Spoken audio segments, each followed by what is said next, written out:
Hello, my name is Hassan Sorrells, and this is the Leadership Lessons from the Great Books podcast shorts. There's no co-host on these shorts episodes. These are now around 2 to 4 minute, sometimes as long as 6 to 10 minute observations, ideas, thoughts, or rants about the literature, philosophy, psychology, and even the theology of leadership. Because listening to me talk about leadership for now around 2 to 4 minutes is still better than reading and trying to understand yet another business book. Even that business book your coworker won't stop raving about because it quote-unquote changed their life, but you can't see any difference in their leadership behavior. So how good could that author be? So this is just a small observation because, well, words mean things, particularly for leaders. Coaching and mentoring are not the same acts, even though leaders and organizations use the terms interchangeably. Think about it for a minute. You can probably count on one hand the number of actual mentors you have ever had in your life.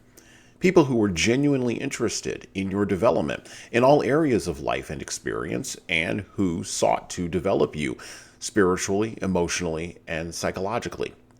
Mentors challenge people across time to grow.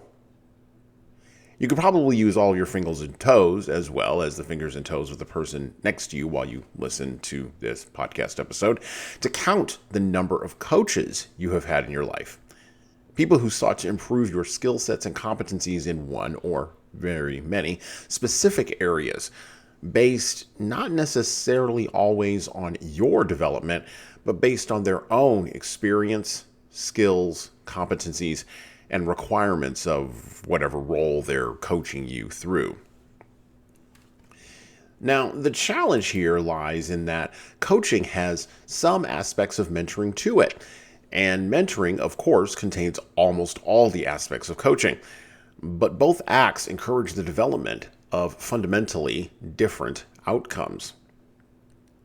A coach seeks to see you grow and change for sure, but if that growth and change continues past the moment at hand, they are typically agnostic about that outcome. A mentor wants the growth to continue beyond the current moment of coaching and seeks to see your improvement be distilled across your actual life. Organizations who launch mentoring programs should just stick to calling them coaching programs, and leaders who seek to mentor young workers should stick to coaching the vast majority of their employees and team members to avoid confusion, miscommunication, and, well, potentially HR-driven misunderstandings.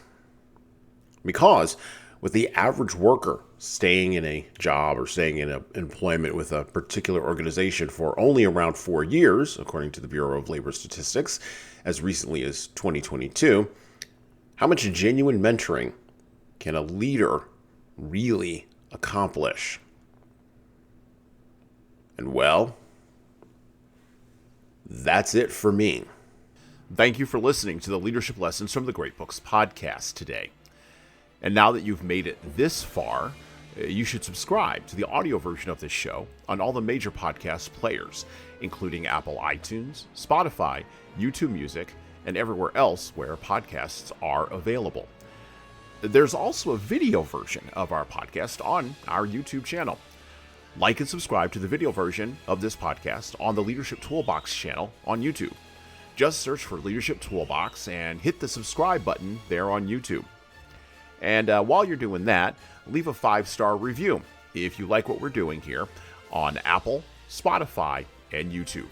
Just go below the player and hit 5 stars.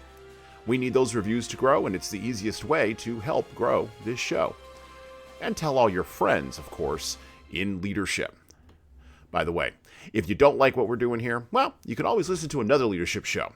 There are several other good ones out there. At least that's what I've heard. All right. Well, that's it for me.